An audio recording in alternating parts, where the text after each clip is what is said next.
We are looking at Brunswick Investment Advisory for this case study. This is going to be on ethics. Question 1. Assigning John Martin to prepare a valuation model with insufficient guidance is most likely to be considered a breach of Standard 1E competence because. All right, let's read until we get to that situation. Alicia Keene, CFA, is a portfolio manager at Brunswick Investment Advisory, a mid-sized investment firm that recently expanded its operations to include wealth management services along its traditional asset management business. To accommodate the influx of new high net worth clients, BIA hired several new analysts.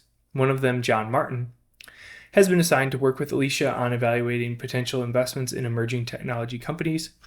Although John has a background in information technology, he lacks experience in financial analysis and investment valuation.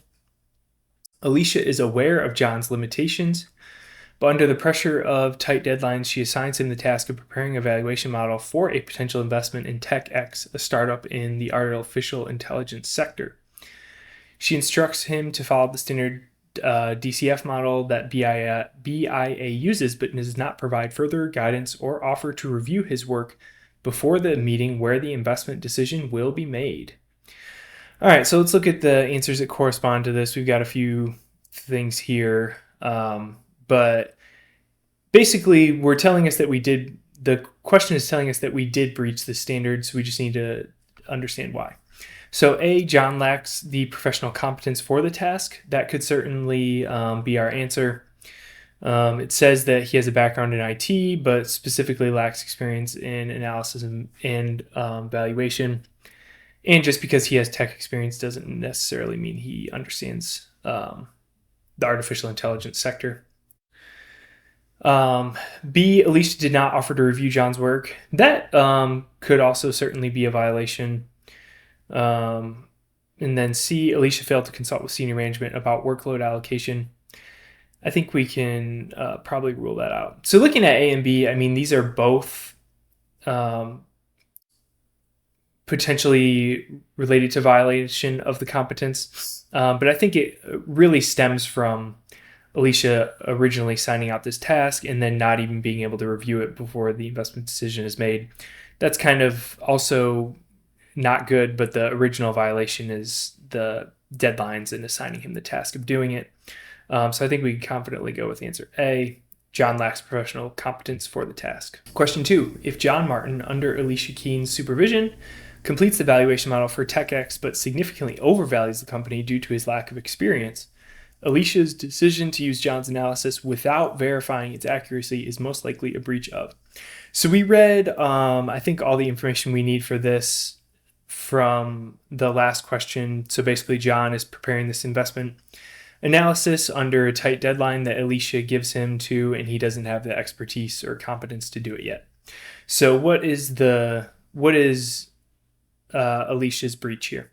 So 1A, knowledge of the law.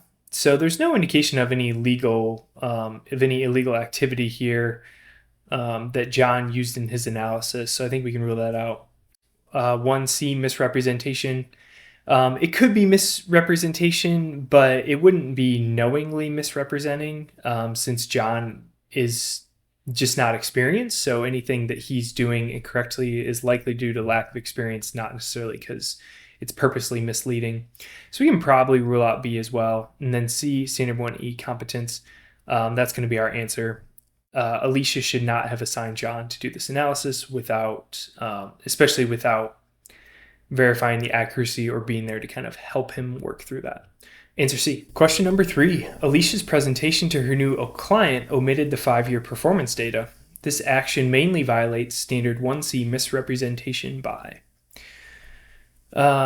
Let's read until we get to this point. So we got to right here. So we'll start reading at this paragraph. During a meeting with a new client, Alicia is asked about, BIA's performance history. She presents information that is current as of the last quarter and highlights the strong performance of the firm over the previous 2 years.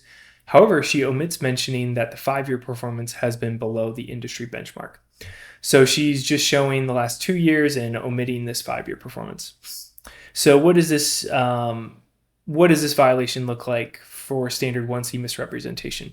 So A, failing to act with integrity in professional engagements. This certainly is acting, failing to act with integrity in this instance. However, this answer is kind of vague and broad. It's not super specific to standard 1C. It could kind of be interpreted across many different standards and really any standard that somebody's violating related to the standards, the CFA standards. B, not using reasonable care in the presentation or performance information. That sounds correct and more specific to this standard misrepresentation. So I'd say B is probably our front runner over A so far.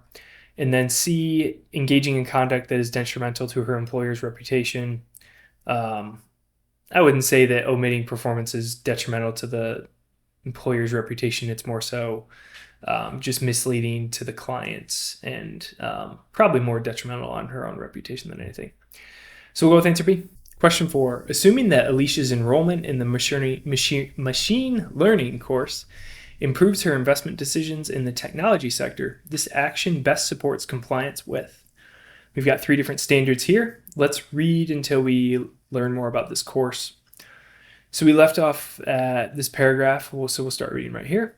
In a bid to solidify her knowledge base, Alicia decides to enroll in a specialized course on machine learning applications in finance. She plans to directly apply this knowledge to improve her investment strategy in the technology sector.